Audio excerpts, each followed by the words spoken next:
my final point tonight, I want to talk about freedom and a lack of freedom.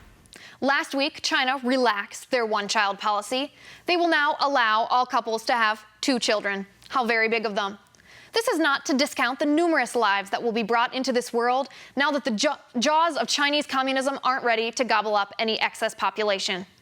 But the goal of community, of nation, of country is to protect the lives, the livelihoods, and the liberty of the people, not the other way around.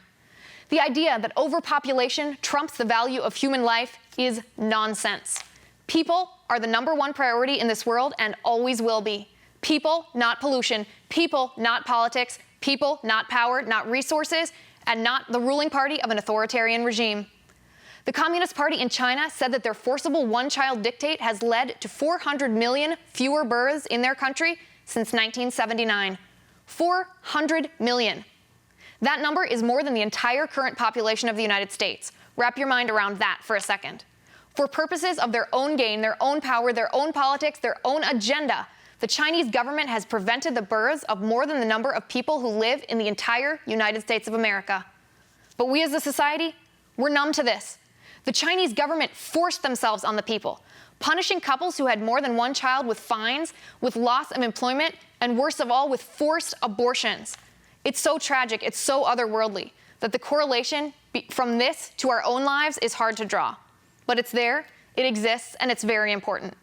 This is what happens when government takes control, when they promise to take care of us.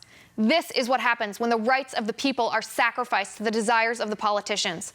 This is what happens when people relinquish their freedom. A lost generation, a generation of angels, 400 million souls never to be born, and the freedom of those who live controlled by dictators. So, kudos to China for ending their one-child policy. But remember, the freedom to make our own choices, that's precious. It's never, ever worth giving up, no matter what the government promises. And the horror of the Chinese government controlling their people down to the very children they bear, that's the end of the line of government control. We in the United States, we must scrupulously avoid the beginning of that line. And that is my final point. Thank you for tuning in tonight for Tipping Point. I hope you'll join us again tomorrow, and in the meantime, keep up the conversation with me on Twitter at @Liz_Wheeler, and have a great night.